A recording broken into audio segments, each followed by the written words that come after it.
We have more team channels that we're looking to add here at Chat Sports. Two of those teams, the Houston Texans and the Washington Commanders. Maybe you're from H-Town and support the Texans, or the DMV and or a Commanders fan. In today's video, we're going to be breaking down the possibility Jakobi Meyers to Houston. And then my guy Jack Sperry was talking about Nate Davis maybe coming to the Commanders in free agency. Be sure to subscribe to those two channels if you are a fan. Hope you enjoyed today's video.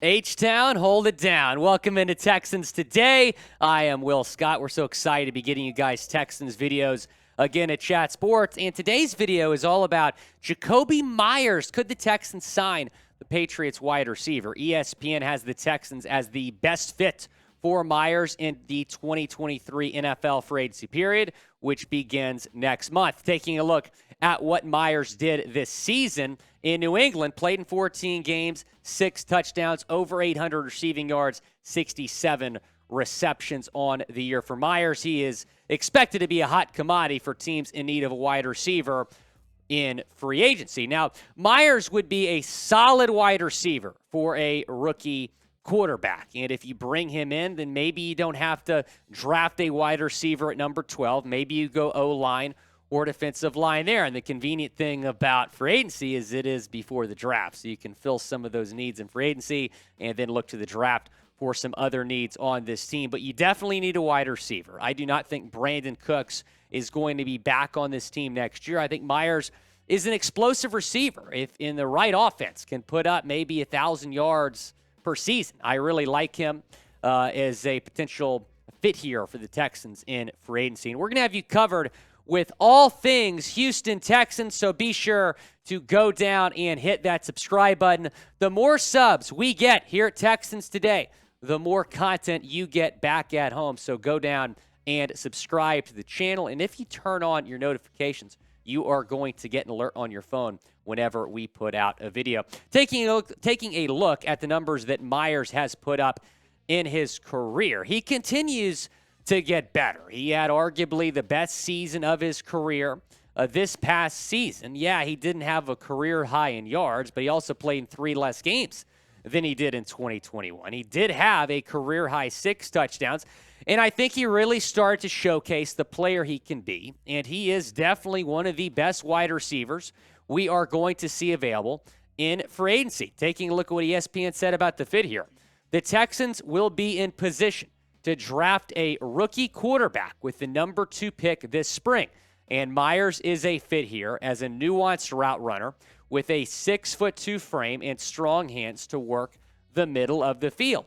He's an intermediate option with outside flex, and he can stretch defenses on deep overs or crossers. And let's say they sign Jakobi Meyers. I would not count out the Texans drafting a wide receiver at number 12 overall. In fact, we're seeing a lot of mock drafts right now that have the Texans selecting a quarterback at 2 and a wide receiver at 12. So I don't necessarily think that, if they sign Meyers, that doesn't mean they're going to not select a wide receiver. So the more the merrier when you're talking about weapons for a young quarterback. I want young Stroud, whoever it is, to be in the best possible position to succeed in that Houston offense. Now, should the Texans sign Jakobi Meyers? Type S for sign or type P for pass down in the comment section. It is the pinned comment on today's video. So go down and chime in when you get a second. Should the Texans sign Jakobi Meyers?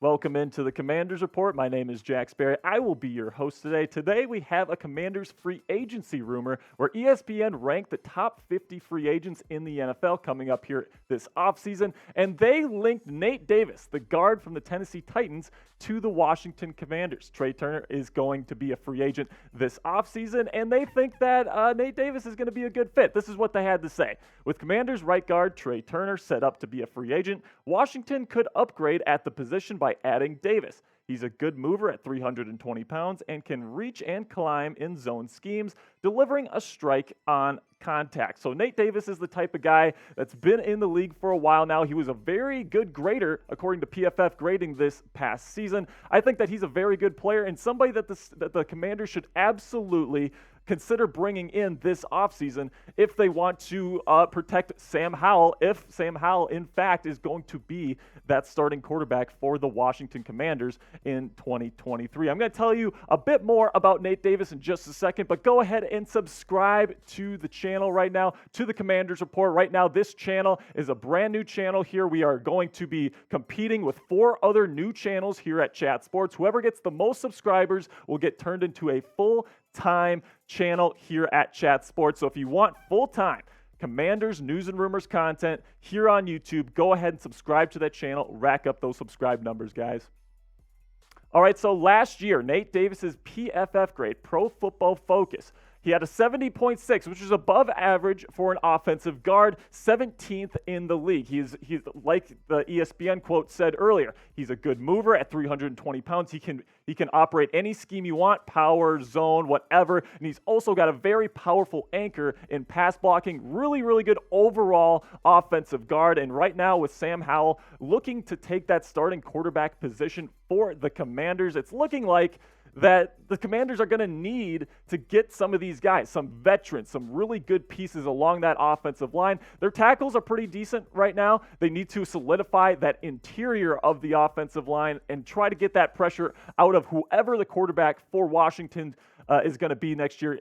Get the pressure out of that guy's face. Next year, the market value for a guy like Nate Davis is going to be 4 years, $7.5 million per season, which I think is pretty reasonable if you ask me. Washington can definitely afford a contract like this because they're going to get a ton more cap space by cutting Carson Wentz this offseason. That's pretty much a done deal. So you have a bunch of cap space to work with here to build that offensive line, solidify some pieces on defense, but mostly I think you really want to protect the QB if you're the Washington Commanders going into 2023. Sam Howell, they've been telling offensive coordinator candidates and Eric Bieniemy, they've been telling everybody this. Sam Howell is going to be the starting quarterback for the Commanders in 2023. Now, he only had limited action last year, under 60% completion percentage, could certainly be better. In my opinion, when I watched him on film at North Carolina coming into the draft, he had some serious flaws.